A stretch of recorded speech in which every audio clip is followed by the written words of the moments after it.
Good morning, gardeners. And yesterday I did a short and I showed you guys how I plant my squash. And I had two varieties here that I'm planting, but I wanted you guys to see exactly how I do it. And literally, as you can see, I put the wheat cloth because I get a lot of silver dollar here that is like painful. And at the end, it takes all the I'm sorry, it takes all the nutritions from the plants. And vegetables are not like fruit trees; they're more sensitive and they need a little more. They need a little more help. But I just wanted to show you guys how I do it. And you see, I had the drip irrigation right there, and I cannot do it in a way that the water actually gets to the plant. And sometimes I will hand water like around, but this is how I do it. And you guys can see that one over there that I already planted, and I believe that one is the straight neck over there. But this one that I'm gonna plant here is a different one that's supposed to be like really good. But this is what I do. I just open the hole and I put block meal, organic fertilizer, and lime. And lime is really good for calcium and also help with other things in the soil.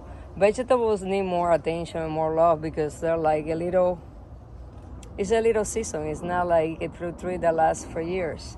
So literally that's what I do, and I'm gonna try to see if I can put it in a way that you guys can see what I'm gonna be doing. Give me a minute here, hang with me. So this is gonna be the hole, and there we go. I'm sorry, I'm trying to give you guys the best view as I'm doing what I'm doing, and my tripod doesn't want to help. But right there, then here I have my it's called a Skitterlight squash. You guys can see it.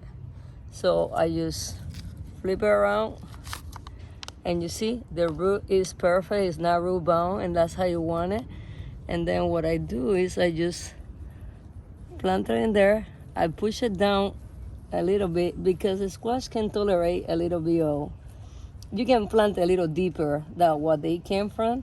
And then I come back and I put a little bit more blood meal around and a little bit more of the fertilizer and a little bit more of the lime. And then I come back and I literally backfill, I get everything here. I backfill really, really good. Squeeze it in there, make sure she's tight. And because you don't want to leave any air pockets. That is really bad. That literally will kill the plants. And then I come back here and I just get these guys out. And again, this one, maybe I can cut it slightly here so it's not really touching her too much. There we go. And then I come back and, like I said, try to make sure it's not air pockets. Then I literally water as usual. It's really hot here already. It was kind of nice, but now it's not anymore. So, and then after I water really good, what I literally do is I make sure I put the name so I remember later what I planted. Very important. And then I use pine shaving as mulch. And the reason I like pine shavings is because they're not as messy, and they do a good job. So literally I will put pine shavings like all over. You don't want a squash gets so many fungus disease and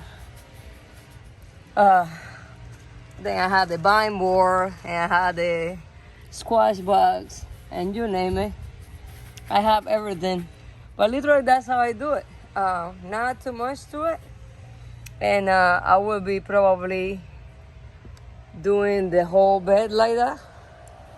Cover it, just like I did yesterday. But you see, I put my drip irrigation right where the plant is gonna need it. And the reason I separate the both squash, I think one is like it's a squash, but it's a skinny kind of, is because they look a little right now, but they grow to be humongous. And that's about it. And then I come back and I use fish emulsion.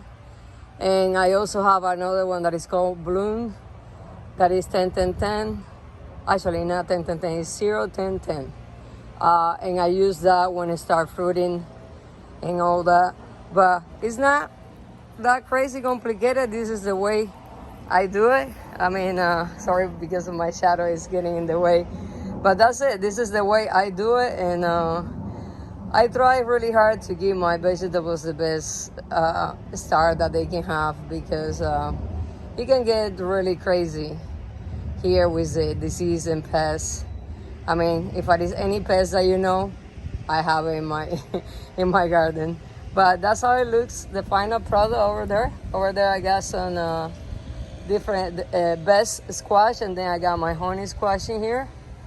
But that's how it will be looking when I'm all done.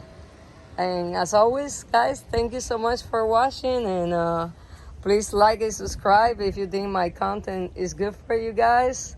I'm always here to help. I don't ever tell anybody how to do things. I just show you how I do it when it works. And if it doesn't work, I also let you know. Thank you so much for watching. I see you guys in the next video. Bye.